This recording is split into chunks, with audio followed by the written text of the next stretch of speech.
All right, it is that time of the week. We have our TCF NFL Week 9 pick show. Let's run down the standings. Zach has actually jumped into first place, surprisingly to everybody. Love it. Zach went 5-1 last week. Thank Sold his you. soul to the devil, apparently. But you've been on a hot run in the last 3 weeks. You went 5-1, and then 4-2 and 4-2 after a pretty slow start. So Zach is in first at 28-22. I am in second at 26, 22-2, and Maddie is right behind us at 21-29.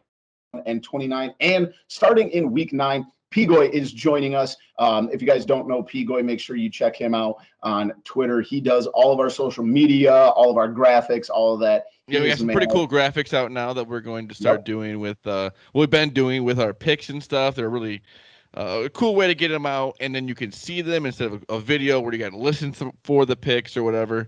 So we're going to be putting out the videos and the graphics, so I'm very excited about that. And daily bets coming. We started it on Wednesday, I believe, and so we're throwing in bets every night. Check us out. Shout out at TCF Pigoy, I believe. So make sure you follow to Zach. Oh, that's me. And just hitting a huge parlay. Huge plus 2,600, something like that. Not bad. Hey, I mean, you've been about a parlay a month. You hit the Schwarber Rizzo. See, that's the parlay thing, though. That's the name of the game. Exactly. You gotta play it to win it. Let's start off. I will do my Sunday noon picks. I am going to take the Cincinnati Bengals -2.5 against the Browns. There is turmoil in Cleveland. Obviously, they release OBJ.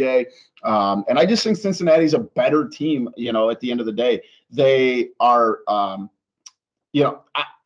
they've made so many improvements, and outside of their loss to the Bears, I think they have one other kind of tough loss. They're the best team in that division, and I just see Cleveland going the other way. They're at home. Give me Cincinnati -2.5. I'm also going to take the New York Giants +3. They are hosting the Raiders, and that is a noon game. Obviously we saw what happened with Henry Ruggs this week, and obviously with John Gruden a couple weeks ago. Talk about turmoil inside of an organization. I just think that New York's going to be able to keep it close. I do like their money line here. And I feel like Oakland's kind of been flying high on the interim. And I don't know if you can continue, to get by on it with everything going on in the team, on and around the team. It just worries me. So I'm going to take the New York Giants +3 in the Meadowlands. What do you got, Big Z? I'm also going to take the Bengals -2.5. That's too good of a line to not take. The Bengals at home against the Browns, who just got rid of OBJ.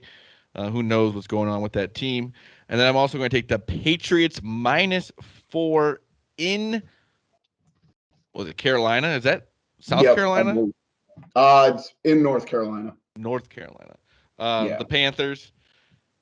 I think this Patriots team is pretty good, and unless I don't know this, I don't think McCaffrey's back this week. I believe he practiced, but I don't think they're going to play him. I don't know if he even full practice. I think he's just going to. Because I feel like they would not have -4 on the road if McCaffrey was going to play. So I'm taking Patriots -4. Yeah, I don't hate that. It's actually, Zach, I'll give it to you at -3.5 is what I got it at right now. So even better for you. In the afternoon games, give me the Los Angeles Chargers -2. They are actually, it's down to -1. I'm with you on that one too. I can't not take that either because not only do I have it and you have it, but we'll get to his picks in a minute because Matt is not with us this week. Matt also has it. So that's a great line though.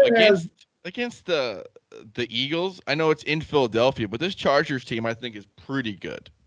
Yeah, they're like 4-4, but they're I have no faith in this Eagles team. I refuse to bet on a Nick Sirianni coach team. But if you're smart and you see our picks, all of us have Cincinnati and all of us have the Chargers. Run for the hills, take the other side, and Pigoy has the Chargers. So, oh my gosh. Yep. So whatever you're doing, go bet the house on the Eagle. Maybe the Eagles are the play. I was wrong. Eagles money line. What's your other noon pick? Or I'm sorry, 3 o'clock pick, Zach? I got Chiefs -7 against the Packers. I know I'm not even saying this as a Minus Packer 7.5 hater. is what I got it at. That's fine. I'll take that too. I just Oh, okay. think no Aaron Rodgers. Say what you want. Even if Jordan Love's going to be a good quarterback in the future, I don't see this is going to be his breakout game in the middle of a season where he's only going to play one game. So I'm thinking the Chiefs. At some point, they've got to be better. I think I'm obviously not going to play that game at all. Aaron Rodgers just, I don't know if you even want to get into it, just making an idiot out of himself. Very It's confusing the way he went yeah, about it. yeah. I'm just, 'Cause there's one way of I going don't about know. it. With there's some guys I who didn't get the vaccination and they've stood up for what they believed in. They said it to the media. They went through all the processes that you have to do when you're not being vaccinated, and it just seems like he tried to get around that. Yeah. Yep. And at the end of the day, like there's still rules to follow, whether you agree with them or not. And I don't know. I'm convinced. I've got myself convinced that after hearing what Big Cat said, that Jordan Love is just going to be this stud and he's I going hope to take not. over. But I don't love the Packers plus 7.5 there, so I was going to refrain from Did that. you have one more pick, Boomy? I did. I'm sorry, I forgot to give it. Arizona plus 2.5. I know Kyler Murray's not going to play, but I think San Francisco stinks, and I Not think very that. good.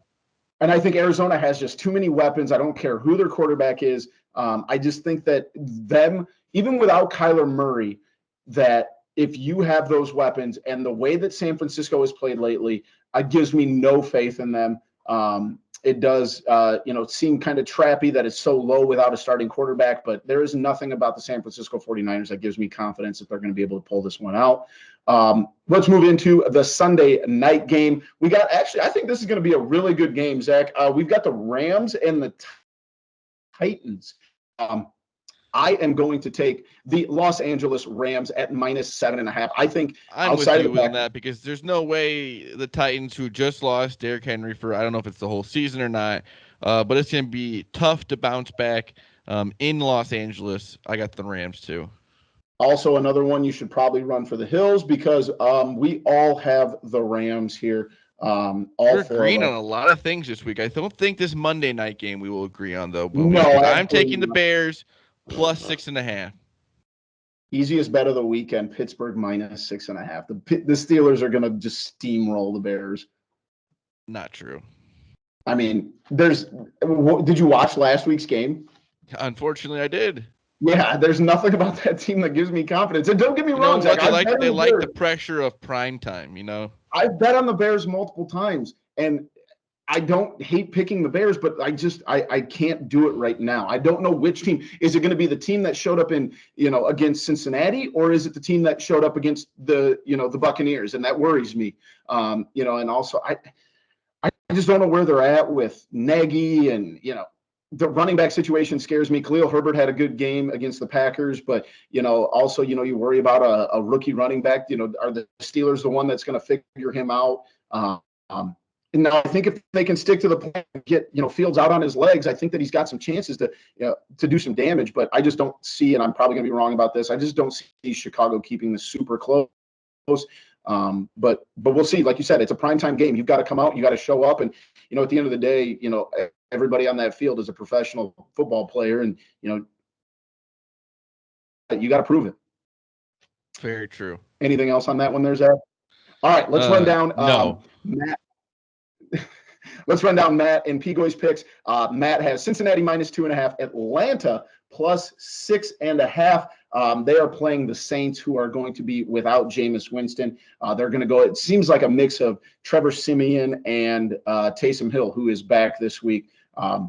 Matt's got the Atlanta Falcons plus 6.5. He's also got the Chargers minus 1.5. Unlike me, he has the 49ers minus 2.5.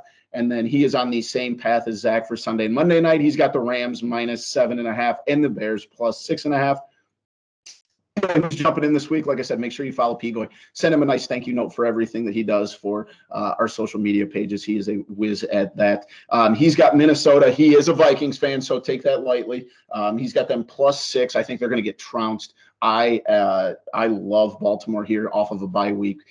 So I hope he's wrong. He's got Buffalo minus 14.5. Buffalo is in Jacksonville. I don't hate that pick at all. He also has the Chargers at minus 1.5. And then he has the 49ers at they are now down to minus 2.5. Rams. He is the same as Maddie and Zach. He's got Rams minus 7.5 and Bears plus 6.5. So welcome to the race, Pigoy. I got to get back to the top of my throne where I normally sit this week. So I don't we're going think to throw that's out some going to winners. If history says anything, I've won this up 2 here years in a row. So I like it up here at the top. don't get used to it. I usually sit up there. It's been 2 years in a row. No big deal. I'm just saying. Let's move in. Let's wrap up the show. For 1 week, I just let you have a week, all right? Don't get too crazy.